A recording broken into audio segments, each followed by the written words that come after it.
पहला जो स्टेप ये है कि वॉच इंग्लिश वीडियोस, लेकिन उसमें सबसे ज़्यादा इम्पॉर्टेंट पार्ट ये है कि आप अपने इंटरेस्ट के वीडियो देखिए। अगर फॉर एग्जांपल आपको कार्टून देखना पसंद है तो आप कार्टून देखिए, और अगर आपको किसी कॉमेडी देखनी पसंद है तो आप कॉमेडी के वीडियोस देखिए, क्योंकि आपके सबकॉन्शियस माइंड में इनडायरेक्टली वो लैंग्वेज आनी चाहिए। अब ये कैसे, आज से ऑब्वियसली 15-20 साल पहले तो अंग्रेज़ी इम्प्रूव करना मुश्किल था, क्योंकि तब लोगों के पास इस तरह के कोई भी वीडियो अवेलेबल नहीं होते थे। लेकिन आज इंटरनेट के माध्यम से आप अपनी इंग्लिश इम्प्रूव करने के लिए इन वीडियोस को इजीली देख सकते हैं। सो आपको ये वीडियोस जो देखने हैं उन्हें लगातार देखना है, और उन्हें ये समझते हुए देखना है कि आप इंग्लिश नहीं इम्प्रूव कर रहे हैं, बल्कि आप उस एंटरटेनमेंट को एंजॉय कर रहे हैं। तो जब आप उस एंटरटेनमेंट को एंजॉय करते हैं तो आपके सबकॉन्शियस माइंड में इनडायरेक्टली वो लैंग्वेज अपनी जगह बनाती जाती है और आप उसे सीखते जाते हैं। ये थी मेरी पहली टिप। दूसरी टिप जो मैं आपको देने जा रहा हूँ अपनी इंग्लिश इम्प्रूव करने के लिए, वो है अपने आप से अंग्रेज़ी में बात करना।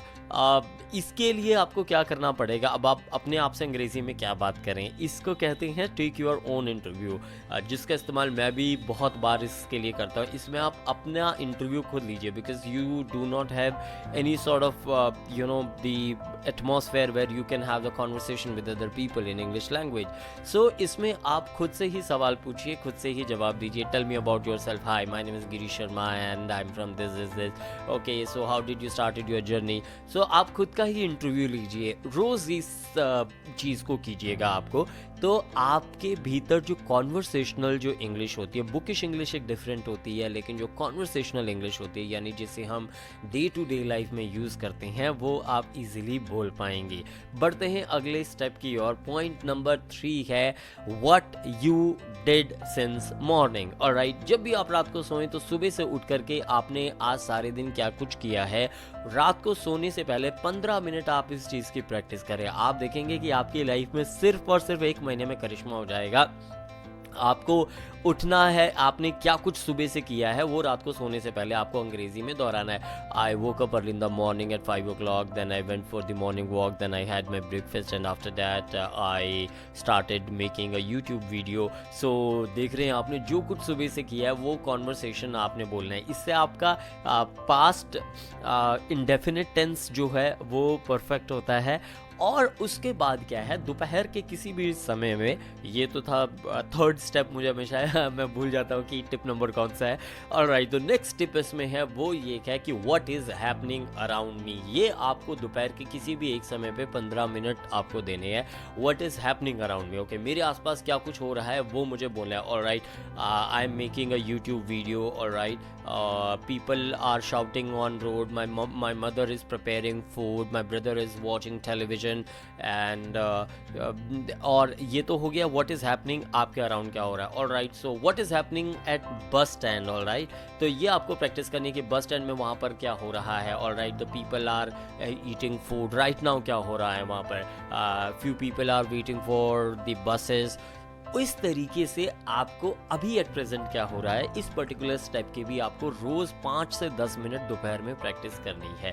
इससे जो अगला स्टेप है जो मैं आपको बताने जा रहा हूँ वो ये कि ग्रामर बहुत ज़्यादा इम्पॉर्टेंट है। बहुत बार हमारे को पता है कि हम इंग्लिश बोलते हैं लेकिन हमें जो कॉन्फिडेंस है वो नहीं आ पाता है। एक चीज़ मैं क्लियर कर दूँ कि सिर्फ ग्रामर ही इम्पॉर्टेंट नहीं है, लेकिन अगर आपकी ग्रामर स्ट्रांग नहीं है तो तब कहीं ना कहीं आपको अपने ऊपर डाउट होता रहता है कि मैं सही इंग्लिश बोल पा रहा हूँ कि नहीं बोल पा रहा हूँ। तो इसलिए जो ग्रामर के लिए बहुत सारी बुक्स हैं जिनको आप कोई सी भी एक इंग्लिश ग्रामर की बुक, हालांकि मैं एक एन भूषण की इंग्लिश एट होम एक बुक है जिसको मैं सजेस्ट करना चाहूँगा। उस बुक को मैं इंग्लिश एट होम उसका नाम है, तो उसको भी आप पढ़ सकते हैं। लेकिन आपको ग्रामर इम्प्रूव करना बहुत ही ज़्यादा ज़रूरी है। ग्रामर जब आप इम्प्रूव करेंगे तो उसको आप इजीली अपनी day to day life conversation में इम्प्लीमेंट कर सकेंगे। अपनी इंग्लिश को इम्प्रूव करने के लिए जो नेक्स्ट स्टेप मैं आपको बताने जा रहा हूँ उसका नाम है learning 5 new words every day. अब आपको करना क्या है कि आपको कोई से भी 5 न्यू वर्ड रोज़ याद करने हैं। अब वो कैसे याद होते हैं, वो आज तो आपने याद कर लिया, कल आप भूल जाओगे, परसों भी आप उसको भूल जाओगे। इसका सबसे बेस्ट जो तरीका है, जो ब्रह्मास्त्र है, वो यही है कि जो वर्ड आपने याद किया, फॉर एग्जांपल आज का एक वर्ड है मेरे लाइफ में एपिटमी, ऑलराइट। इसका मतलब क्या है? ही इज़ द एपिटमी, मतलब कि उसकी पराकाष्ठा है। He is the epitome of energy, alright. So he is the prime minister Narendra Modi is the epitome of discipline, alright. The Trump is the epitome of bullyness, और किसी भी तरीके की, मतलब जो वर्ड आपने आज सीखा है, ये 4 या 5 वर्ड जो आज की डे के हैं, उसको आज सारे दिन आपको दोहराते जाना है। आपको अपनी डे टू डे कॉन्वर्सेशन में उसको यूज़ करते। फैसिनेटिंग, जैसे आपने वर्ड लिख दिया, oh my god, his performance is so fascinating, oh you are so fascinating, आई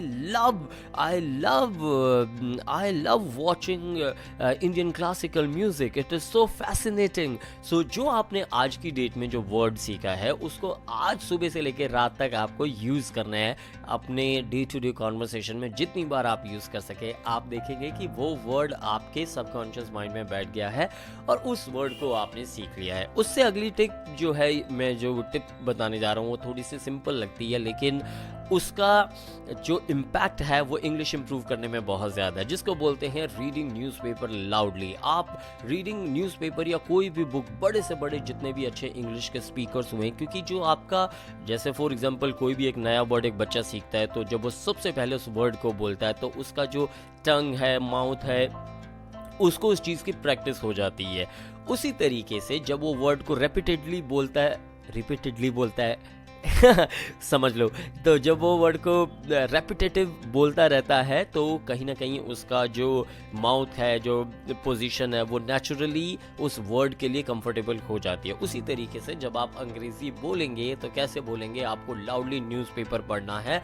तो जब आप अंग्रेज़ी बोलेंगे, तो इजीली आपकी जो टंग है, माउथ है, लिप है, वो उस लैंग्वेज के लिए कंफर्टेबल हो जाएगा। अब बहुत बड़ी जो दिक्कत आ जाती है अंग्रेज़ी में दोस्तों, हम सब लोगों को, वो आ जाती है प्रोनंसिएशन की, यानी कि उच्चारण की। उसको इम्प्रूव करने का सिर्फ एक ही तरीका है, जिसको बोलते हैं कि मिमिक करना, यानी कि फॉर एग्जांपल आपने टीवी ऑन कर दिया या आपने यूट्यूब में एक वीडियो ऑन कर दिया, और इसके लिए कोशिश करें कि सबटाइटल्स के साथ वाले वीडियो आप देखें। तो जो वो बोल रहा है सामने कैरेक्टर, वो साथ में आपको भी बोल रहा है, hey what you are doing, I tell you to come to my house, okay, no, I feel I am comfortable here and I am not gonna go out for the date because I have lot of work today.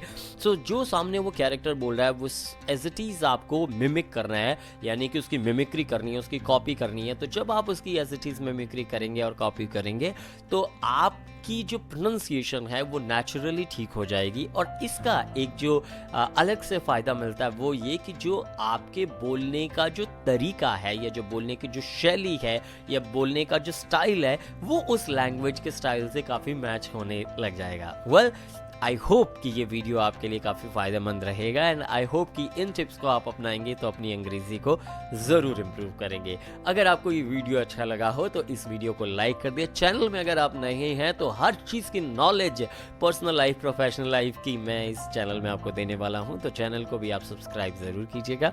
इस video में फ़िलहाल इतना ही। Thank you for watching. नमस्कार।